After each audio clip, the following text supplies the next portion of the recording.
एक बार एक छोटा सा गांव था जिसका नाम था शांतिनगर। उस गांव के बीचों बीच एक बहुत पुराना और सुंदर कृष्ण मंदिर था। उसी गांव में एक 8 साल का बच्चा रहता था जिसका नाम था माधव। माधव के माता पिता बहुत गरीब थे। माधव के मन में भगवान के प्रति एक अनोखा ही लगाव था। एक दिन गांव में जन्माष्टमी का त्योहार आया। गांव के बड़े बड़े लोग, सेठ और जमींदार अपने साथ महंगे महंगे उपहार, रेशमी वस्त्र और बड़े बड़े नारियल चढ़ाने के लिए ला रहे थे। माधव मंदिर की सीढ़ियों पर बैठा ये सब देख रहा था। उसका मन भी हुआ कि वो कान्हा को कुछ भेंट करे, लेकिन उसकी जेब खाली थी। वो भागता हुआ अपनी माँ के पास गया और बोला, माँ, मुझे भी कान्हा को कुछ चढ़ाना है। क्या हमारे घर में कोई नारियल है? माँ ने उदास होकर कहा, बेटा, हमारे घर में तो आज खाने को अनाज भी मुश्किल से है। नारियल कहाँ से लाएंगे? माधव निराश होकर बाहर निकल गया। चलते चलते वो एक पुराने कूड़े के ढेर के पास रुका। वहां किसी ने एक नारियल का छिलका फेंका हुआ था। वो नारियल तो नहीं था, बस उसका बाहरी सख्त हिस्सा था। माधव ने उसे उठाया और सोचा, भगवान तो सब कुछ जानते हैं, वो तो इसमें भी होंगे। उसने उस गंदे छिलके को नदी के साफ पानी में धो धोकर चमका दिया। वो मंदिर पहुंचा। वहां लंबी लाइन लगी थी।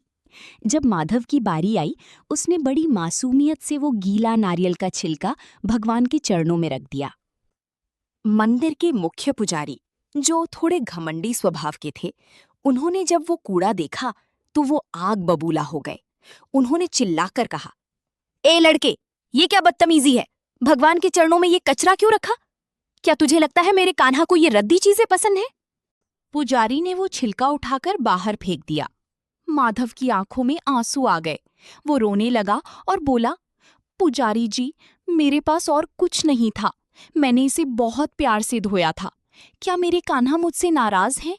उसी वक्त एक स्वर गूंजा, रुको, तुम्हारी ये महंगे नारियल सिर्फ दिखावा हैं। इनमें तुम्हारा अहंकार भरा है। लेकिन माधव ने जो छिलका मुझे दिया, उसमें उसकी सच्ची श्रद्धा और प्रेम था। मेरे लिए वो छिलका ही सबसे बड़ा छप्पन भोग है। पुजारी को अपनी गलती का एहसास हुआ।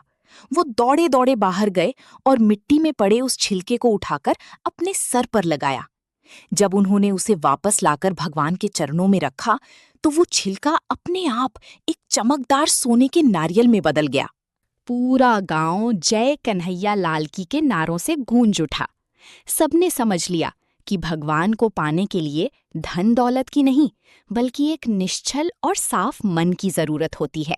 माधव की आंखों में अब आंसू नहीं, बल्कि एक सुकून भरी मुस्कान थी।